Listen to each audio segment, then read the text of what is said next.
ഇന്നത്തെ റെസിപ്പി കപ്പ ബിരിയാണി ഉണ്ടാക്കുന്നതാണ്. 2 കിലോ കപ്പ കൊത്തി അരിഞ്ഞ് വെച്ചിട്ടുണ്ട്. 2 കിലോ ബീഫും എടുത്തിട്ടുണ്ട്. മഞ്ഞൾപ്പൊടി, മുളക് പൊടി നിങ്ങളുടെ ആവശ്യത്തിന് എരിവിനനുസരിച്ച് ചേർക്കുക. മല്ലിപ്പൊടി 2 സ്പൂൺ, ഗരം മസാല വീട്ടിൽ പൊടിച്ചതാണ് 1/2 സ്പൂൺ, ഉപ്പ്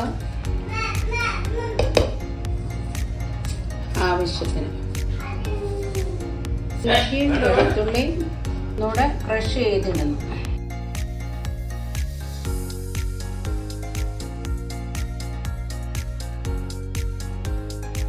കരിയാപ്പില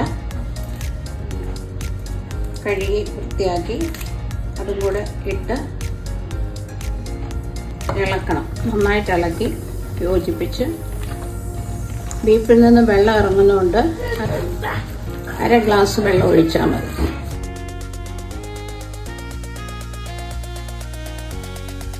കുക്കറിൽ ഒരു 4 പ്രാവശ്യം വിസിലടിപ്പിക്കുക. മഞ്ഞൾപ്പൊടി ഇട്ട് വെള്ളം ഒഴിച്ച് വേവിക്കുക. 3/4 വേവാകുമ്പോൾ കപ്പ വാങ്ങണം. ശകലം എണ്ണ ഒഴിച്ചിട്ട് തേങ്ങ വറുക്കാനാണ്. കപ്പയ്ക്ക് വേണ്ട ഇത്രയും തേങ്ങ വറുത്തെടുക്കുക. തേങ്ങ കരിയാതിരിക്കാനാണ് എണ്ണ ചേർക്കുന്നത്. ഇത് ഗോൾഡൻ ബ്രൗൺ ആകുന്നവരെ വറുക്കുക.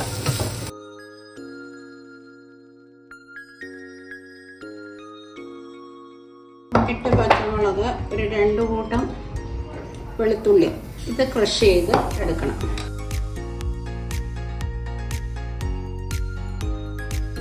കപ്പയ്ക്ക് ചേർക്കാനുള്ള തേങ്ങ വറുത്ത് വെച്ചിട്ടുണ്ട്. വെളുത്തുള്ളി പച്ചമുളകും ക്രഷ് ചെയ്ത് വെച്ചിട്ടുണ്ട്. 8 പച്ചമുളക് തന്നെയാണ് എടുത്തേക്കുന്നത്. ഇത് ബീഫ് വഴറ്റാനുള്ള സവാള അരിഞ്ഞ് വെച്ചിട്ടുണ്ട്. ഉരുളി ചൂടാകുമ്പോൾ എണ്ണ ഒഴിക്കണം. വെളിച്ചെണ്ണയാണ് ഞാൻ ഉപയോഗിക്കുന്നത്. എണ്ണ ഒഴിക്കുക. എണ്ണ ചൂടാകുമ്പോൾ കടുകിടുക. കടുകിട്ട് പൊട്ടണം.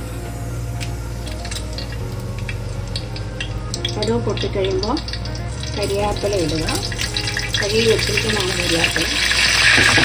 ഉള്ളി ഇട്ട് വഴറ്റുക. ബീഫ് വെളുക്കാനുള്ള സവാളയാണിത്. ഇതിട്ട് വഴറ്റുക. വഴലാനായിട്ട് ശകലം ഉപ്പ് ചേർക്കാം.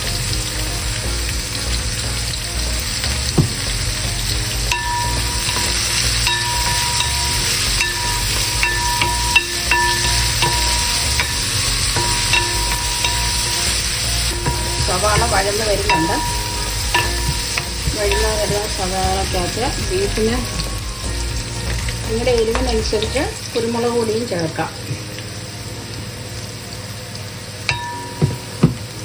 കുരുമുളക് പൊടി ഞാനൊരു 1 സ്പൂണോളം ചേർത്തിട്ടുണ്ട്.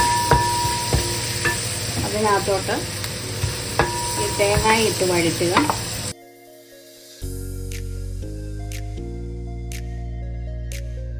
ഇതിനകത്ത് ക്രഷ് ചെയ്ത് വെച്ചിരിക്കുന്ന പച്ചമുളകും വെളുത്തുള്ളിയും ചേർത്ത് ഇളക്കിക്കൊണ്ട് ബീഫ് ഇടുക.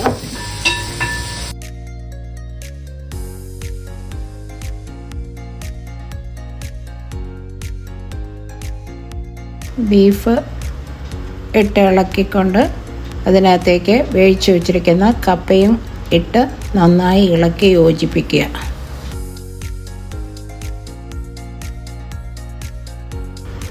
നന്നായി ഇളക്കി ബീഫും കപ്പയും കൂടെ കുഴഞ്ഞ് വരണം. ഇതിൻ്റെ കൂട്ടത്തിൽ ഉള്ളി അരിഞ്ഞ് പച്ചമുളകും കീറിയിട്ട് വിനാഗിരി ഒഴിച്ച് കൂട്ടാനായിട്ട് എടുക്കാം. നന്നായി കുത്തി ഇളക്കി അത് ഇളക്കി നന്നായി യോജിപ്പിച്ച് എടുക്കുക. കപ്പ ബിരിയാണി റെഡിയായിട്ടുണ്ട്. എല്ലാവരും ട്രൈ ചെയ്ത് നോക്കുമല്ലോ. എൻ്റെ ചാനൽ സബ്സ്ക്രൈബ് ചെയ്യുവാനും ലൈക്ക് ചെയ്യുവാനും മറക്കരുത്.